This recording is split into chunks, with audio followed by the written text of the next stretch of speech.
खुश रंग परिंदों ने बरसात की कंकर की दिल झूम उठा, दिल झूम उठा।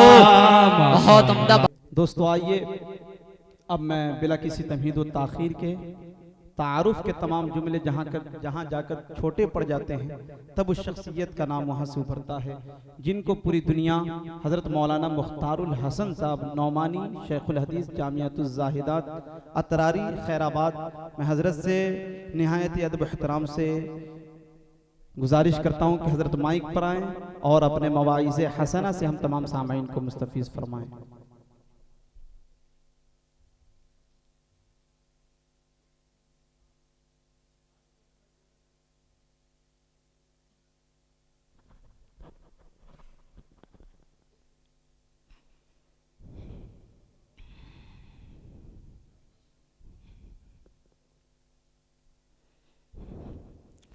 अल्हम्दुलिल्लाहि रब्बिल आलमीन वल आक़िबतु लिल मुत्तक़ीन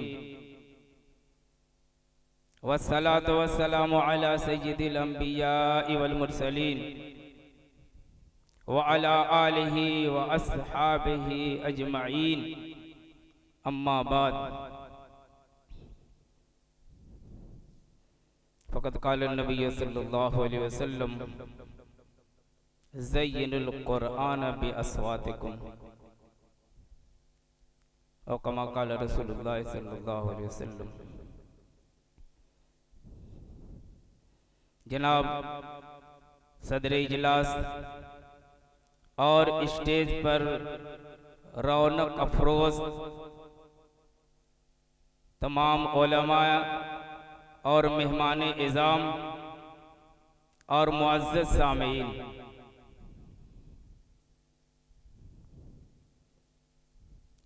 आज का ये प्रोग्राम मुसाबक़े क़िरात का प्रोग्राम मेरे इल्म में ये सरजमीन मोहम्मदाबाद इस नौयत का पहला प्रोग्राम होगा। काबिले मुबारकबाद हैं हजरत मौलाना हशमतुल्लाह साहब कासमी, जिन्होंने इसकी तरफ पेशकदमी की और आज ये इस किस्म का प्रोग्राम मुनक़िद हुआ जिसमें हम लोगों की शिरकत हो रही है। मुसाबक़े क़िरात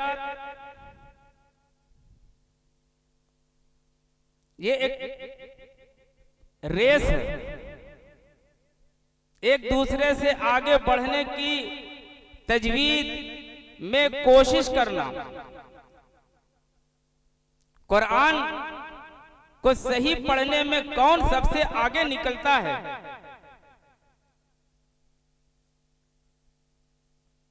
और इस पर कुछ इनामात भी मुकर्रर है। और इस किस्म के प्रोग्राम से आवाम को और अपनी नस्लों को इस तरह मुतवज्जे करना है कि कुरान एक जो हम पढ़ रहे हैं और एक जो आज अभी ये मुख्तलिफ मदारिस के होनहार तलबा आपके सामने रूबरू होंगे और क़िरात करेंगे, एक ये भी पढ़ना है कि कौन सी क़िरात होनी चाहिए, कैसे हमें कुरान पढ़ना चाहिए। कुरान नाजिल हुआ है तो उसका अंदाज भी बताया गया कि कुरान कैसे पढ़ना चाहिए, कहां पे मद, गुन्ना, इख्फा वगैरह कौन सा हरफ कहां से निकालना चाहिए, सारे कवायद और अंदाज, लबो लहजा ये सब बताया गया। और इस किस्म के प्रोग्राम मुनक़िद होने चाहिए। रसूलुल्लाह सल्लल्लाहु अलैहि वसल्लम ने एक मर्तबे घोड़सवार की रेस फरमाई, घोड़दौड़ का हमारी जबान में मैच कराया। कि किसका घोड़ा आगे निकल जाता है और उसके लिए एक मसाफत तय की। हदीस में मकामे हफिया से मस्जिद बनी जुरैक तक ये हद मुकर्रर हुई कि यहां से वहां तक दौड़ के जाना है, किसका घोड़ा पहले पहुंचता है। इस तरह की आपने रेस कराई जज्बा पैदा कराने के लिए, एक नेक काम में, अच्छे काम में आगे बढ़ने के लिए। इब्ने उमर रज़ी अल्लाह अन्हु रावी फरमाते कि मैं इस रेस में शरीक था, मैं भी मुसाबका में शरीक था। और रसूलुल्लाह सल्लल्लाहु अलैहि वसल्लम इस किस्म की तरफ लोगों को मुतवज्जे फरमाते और अच्छे अंदाज से कुरान पढ़ने वालों की तारीफ फरमाते। हजरत अबू मूसा अशरी रज़ी अल्लाह अन्हु एक मशहूर सहाबी है। अल्लाह के नबी सल्लल्लाहु अलैहि वसल्लम फरमाते हैं कि मैं जब रात में निकलता हूँ, जबकि दिन में मैंने खेमों को नहीं देखा, रात को जब निकलता हूँ तो कबीले अशरीन के खेमों के पास से गुजरता हूँ तो मैं समझ जाता हूँ कि ये कबीले अशरीन का खेमा है। क्यों? उनके हुस्ने किरात की वजह से, इतने अच्छे अंदाज में, अच्छे लबो लहजा में वो कुरान पढ़ते हैं कि खेमे वालों में उनका इम्तियाज हो जाता है कि ये कबीले अशरीन के लोग हैं। चुनाचे एक रवायत में हजरत अबू मूसा अशरी रज़ी अल्लाह अन्हु खुद रावी फरमाते हैं, काल लहू रसूलुल्लाह सल्लल्लाहु अलैहि वसल्लम ने उनसे कहा, या अबा मूसा ऊतीत मिज़मारन कमज़ामीर आले दाऊद। गए अबू मूसा अशरी रज़ी अल्लाह, तुम्हें आले दाऊद की खुश इल्हानियों की तरह खुश इल्हानी दी गई है। दाऊद अलैहिस्सलाम बहुत अच्छा ज़बूर पढ़ते थे। हदीस में है कि ज़बूर दाऊद अलैहिस्सलाम पर पढ़ना बिल्कुल आसान कर दिया गया था।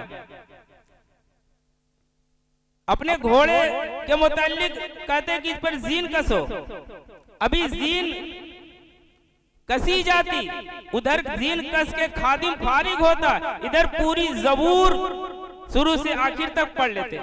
इतनी आसान, इतनी अच्छी आवाज में पढ़ते थे, मत पूछ। तो वो लबो लहजा जो आले दाऊद को मिला है वो अबू मूसा अशरी रज़ी अल्लाह अन्हु को मिला।